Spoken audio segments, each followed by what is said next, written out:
उधर Commonwealth games में bronze medal जीतकर लौटी दिव्या काकरान ने दिल्ली सरकार से मदद और सम्मान देने को कहा।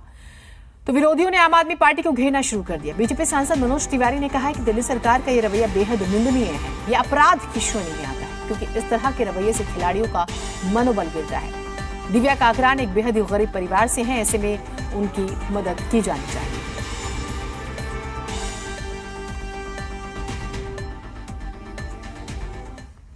दिव्या काकराल को लेकर सियासी पारा लगातार चढ़ता हुआ नजर आ रहा है, लेकिन सवाल इस बात का है कि क्या एक खिलाड़ी को राज्यों में बांटना उचित है। इसी पर बात करने के लिए हमारे साथ बीजेपी सांसद मनोज तिवारी जी हैं।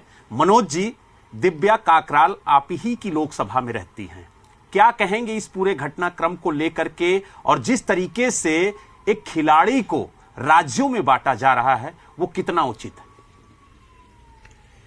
मैं समझता हूं कि आम आदमी पार्टी के मुखिया अरविंद केजरीवाल, उनका दिव्या काकरान के मामले में किया गया हर स्टेटमेंट, उठाया गया हर स्टेप एक अपराध की श्रेणी में आता है। It's a crime. हमारे देश में खिलाड़ियों को जो पदक पा सकते हैं, उनके न्यूट्रिशन के लिए, उनकी सुविधा के लिए, उनकी ट्रेनिंग के लिए किस किस स्तर पे काम हो रहा है।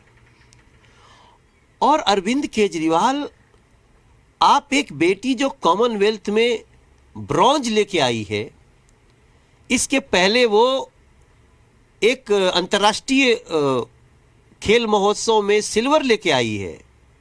उसके पहले एशियन चैंपियनशिप में 2015 में पहली बार जब मैं दिव्या काकरान को जाना तो वो गोल्ड लेके आई थी एशियन चैंपियनशिप में। आज पूरी दुनिया में ब्रॉन्ज लेके आई है। और मैं जी को बताना चाहता हूं, आपकी मीडिया को, कि अगर दिल्ली की सरकार जरा भी स्पोर्ट्स और स्पोर्ट्स पर्सन को सपोर्ट करने वाली होती ना, तो आज ये दिव्या काकरान गोल्ड के साथ आती हमारी दिल्ली में। वो इतनी गरीब घर की बेटी है, किसी का भी कलेजा फट जाएगा सुन के। जब मैंने कहा कि ऐसे हंसी हंसी में पूछा था, 3 लाख रुपए क्या करोगी, और वो गमगीन हो गई थी। उसके लिए वो 3 लाख 30 करोड़ लग रहा था। उसने बताया था मेरी माँ सिलाई करती हैं सर, और उन्होंने बहुत हमारे लिए, हमारे खाने वाने के लिए लोन लिया है, और मैं उसका लोन भरूंगी पहले। वो बेटी सपोर्ट चाहती थी स्टेट से स्पोर्ट्स के लिए, कोई सपोर्ट नहीं। आप कह रहे हो कि पदक लेके आने के बाद हम देंगे, उसके बाद उसको आप ह्यूमिलिएट कर रहे हो, बेइज्जत कर रहे हो, सर्टिफिकेट दिखाने को मजबूर कर रहे हो। ये एक अपराध है और मैं समझता हूं इस अपराध की सजा अरविंद केजरीवाल जी को भुगतनी पड़ेगी।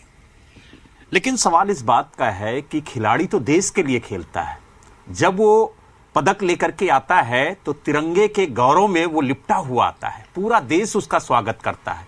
ऐसे में किसी खिलाड़ी को राज्य में, मजहब में बांटना कितना उचित है? इससे कहीं ना कहीं खिलाड़ियों का मनोबल भी गिरता है। भाई साहब, इसलिए तो मैं इसको अपराध कह रहा हूं। आपके एक एक शब्द सही है, और ये बता रहा है कि अरविंद केजरीवाल में इंसानियत नाम की कोई चीज है ही नहीं। खिलाड़ियों का समर्थन तो बहुत दूर की बात है। उनका एक विधायक कहता है कि जो आप यहां की नहीं हो, आप वहां के हो। आप क्या कर रहे हैं? लेकिन दिल्ली सरकार का तो कहना है कि हम स्पोर्ट्स यूनिवर्सिटी लेकर के आ रहे हैं, उसकी स्थापना भी कर दी गई। अब इससे बड़ा तो कोई मजाक हो नहीं सकता ना। ये हर वो काम करते हैं जिसमें इनको करप्शन करने का मौका मिल जाए।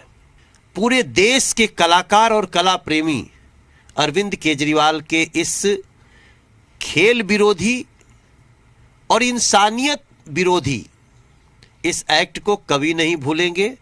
कल मैं दिव्या के घर जा रहा हूं, मेरे से अपने से जो हो पाएगा हम कुछ करेंगे उसको, और मैं पूरी दिल्ली के देश के लोगों से बोलेंगे कि अरविंद केजरीवाल के भरोसे एक एक खिलाड़ी की, दिव्या काकरान जैसी खिलाड़ी की हम नुकसान नहीं चाहते हैं। पूरा देश खड़ा हो, और मैं केंद्र सरकार से भी प्रार्थना करूंगा कि इस बेटी को और भी जो सुविधा हम दे सकते हैं, क्या उसमें बढ़ोतरी कर सकते हैं क्या।